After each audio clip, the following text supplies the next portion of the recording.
You see how there's like snowmobile tracks and then they just stop? Yeah. That's the boundary.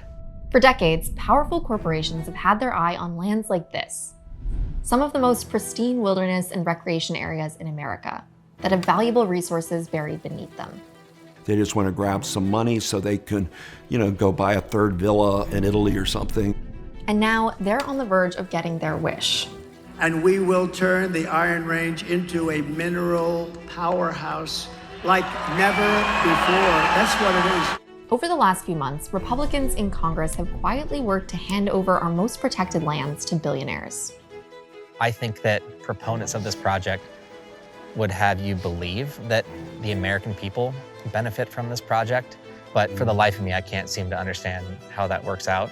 They are a foreign mining company. They don't really care what happens here. They just want the copper.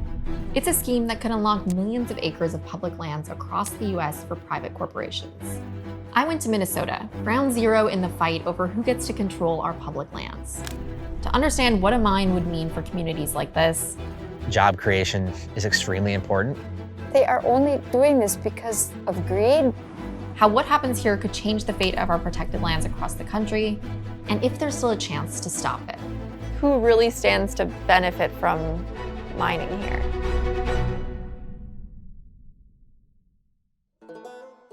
There's no roads. Airplanes have to fly quite high over. It's just so quiet. Paul and Sue Shirkey run a dog sledding business called Wintergreen. Their business relies on access to the Boundary Waters, a protected wilderness area in northeast Minnesota. She'll be one of our lead dogs today. Federally designated wilderness areas are the most protected public lands in America, places where Congress has drawn a harder line against extraction and development. Along with our national parks, monuments, and forests, public lands make up more than 640 million acres in the US. What makes America so special is that we have these public lands. No matter what your economic status, you can go hunt, you go fish, you can go camp, you can go learn about ancient history. But to some, there is a different value in these lands. American energy dominance. What is before all of us is an opportunity at self-reliance. There are more than 8 billion tons of copper, nickel, cobalt, and other minerals beneath the Superior National Forest, where the Boundary Waters is located. These minerals are in high demand for batteries, computer chips, and the build-out of data centers. Minnesota is no stranger to having valuable minerals beneath its soil. Back in the 20th century, this region supplied most of the country's iron, earning it the name the Iron Range. But the mining industry started to die out by the 1980s, decimating jobs in nearby communities like Ely. How would having a new mine here change things in Ely? Well, I think would obviously create jobs and like a temporary influx of money, right? Which is something that I think any community in this area will tell you is something that they need. Matthew Schultz is a public lands enthusiast who lives in Ely, the town closest to the Boundary Waters and to the potential mine site. This seems like as good a spot as any. I joined him ice fishing to talk about how mining would impact the community here. I will grab a couple fishing rods. Great. And a fish finder. I think it's naive to say like it wouldn't create jobs. Of course it would. Of course there would be like massive community investment from the company. That's good business. Twin Metals, the company behind the mine proposal, is a US offshoot of a billion-dollar Chilean mining company called Antofagasta. They have 2 mining leases here in the Superior National Forest. Twin Metals promises that their mine will create 750 jobs, with an average salary of $100,000. In an area where the median household income is $46,000, it's an enticing offer. But today's mining jobs look a lot different from those of Minnesota's Iron Range. Antofagasta's mine in Chile uses driverless trucks and autonomous drills. They even introduced remote operation centers, where workers operate mining equipment from major cities, nowhere near the mine site. Automations like these make mining jobs a lot safer, but they also mean that the people doing these mining jobs might not even live in the community. No one who grew up in Ely, Minnesota is prepared to operate robotic mining equipment. Twin Metals says its jobs will be high-tech positions, including those at a computer-based center in Babbitt, a neighboring town. For many Minnesotans, what's more concerning is what the mine could mean for other jobs in the region. There we go. They're going to be rearing to go right off the bat. Certainly takes the edge off one's intrigue with going on a wilderness canoe trip when you know you're going to be dealing with the impacts of one of the biggest industrial operations in the world. You want the ball of your foot as far back as possible. Wilderness tourism is the bedrock of Ely's economy. More than 60 small businesses operate lodges, rent equipment, and run tours for the 250,000 people who visit every year. So here at Wintergreen, we're just downstream from it by, as the crow flies, maybe 3 miles downstream. But we're told that we'll be impacted by the light and dust and noise pollution from this mine. The proposed Twin Metals mine, which is actually upstream from where we're fishing right now, it would be dealing largely in sulfide ore, which has never actually been done in the state of Minnesota. Copper sulfide mining is considered one of the most toxic types of mining because of the risk of acid mine drainage. Each and every place in the world where they've done this kind of mining, they've triggered this reaction and they've not found a solution. And in the process, they've rendered vast areas as biological dead zones.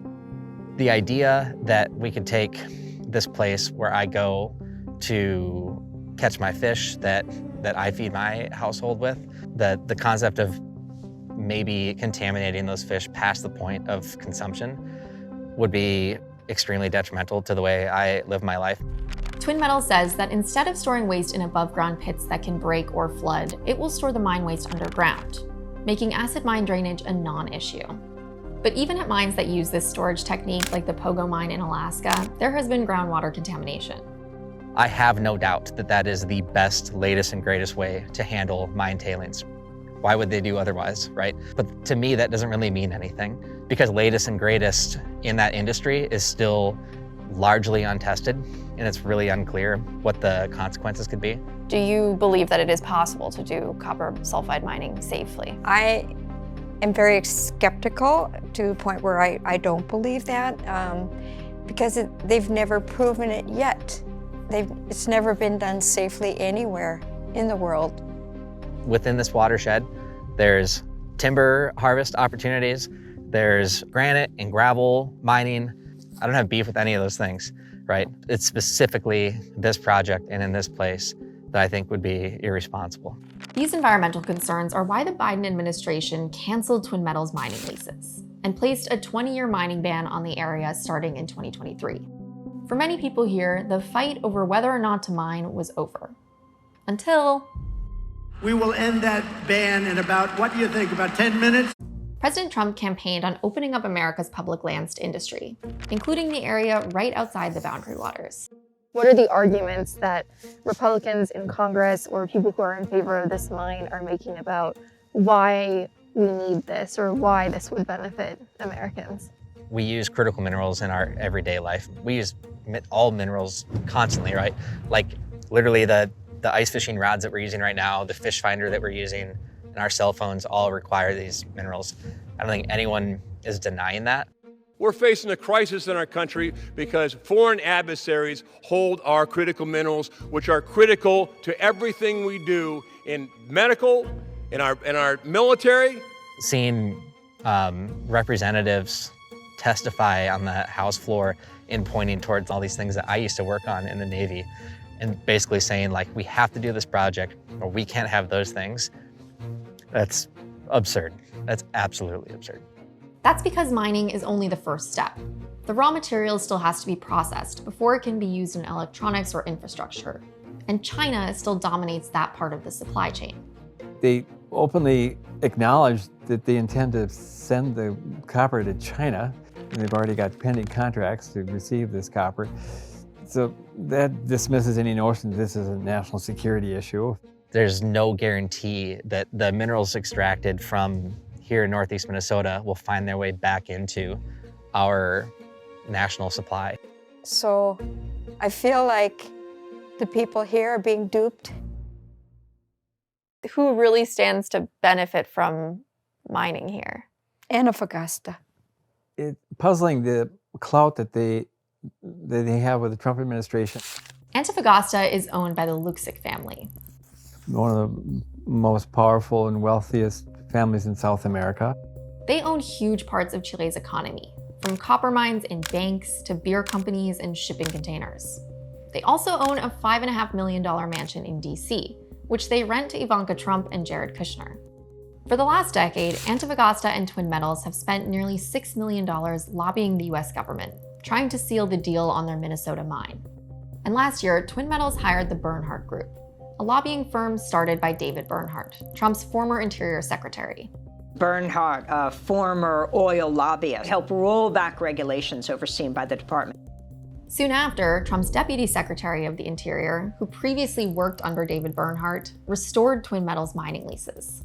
But these leases are only valuable if the mining ban is overturned, which Republican Representative Pete Stauber is quietly trying to do. We need to mine more, and we should have started yesterday. He introduced a bill to reverse Biden's mining ban through a rarely used legal procedure that allows Congress to overturn a ruling from a federal agency. The Congressional Review Act was birthed during the Clinton years, and it's laid dormant because it doesn't really have teeth, and no president wants to go down to be the one who starts, dismantling these natural places. A public land order, like the moratorium, is created through a democratic process with public input. Hundreds of thousands of people weighed in during that public input period and said that they support protecting the boundary waters. Now we're unraveling this moratorium in Congress with a simple majority and no public input. Community members in Ely have come together to preserve the protections that they fought for. Still, House Republicans voted to repeal the mining ban. So if people wanted to protect this area, why do you think Republicans in Congress are pushing to overturn the mineral withdrawal? I think it goes down to the classic concept of, smoke them if you got them, right? If you can make money, then make money at any cost. Now, the Senate has until the end of April to decide the fate of the boundary waters. If they also vote to repeal the mining ban, federal agencies will be prevented from ever issuing a similar ban in the future. The flashpoint is the boundary waters. They want to break the spirit of people on that one, and then you can start applying it to other places. The Congressional Review Act has never before been used to overturn mining bans. So if Republicans are successful here, Congress could call into question more than 100 other land management plans. There might be 10 years of litigation over it, but by then the damage is done. In Utah, Republicans are now trying to end protections for the Grand Staircase Escalante National Monument. All of this paves the way for the billionaire owners of the world's biggest mining companies to profit from our public lands. So when we talk about these projects, to me it comes down to, is this project going to objectively benefit American people as much as that land was just being public land? And if the answer is no, then what's the trade-off? For me, the boundary waters, the jobs created by it, are in perpetuity, and they are an objective good for every American. Having built our business and our family around this place, we just feel absolutely compelled to do all we can to preserve and protect it. If mining is allowed just 5 miles from the boundary waters, some of the most protected land in America, it sets a dangerous precedent and raises a bigger question. Are any of our public lands truly off limits? That kind of quick dollar greed is all we represent in America, then we're doomed. We're just a strip mall society, and it's everybody out for themselves.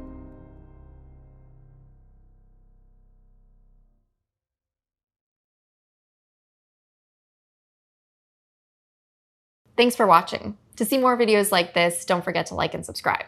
And if you have story ideas, you can send them to stories@perfectunion.us.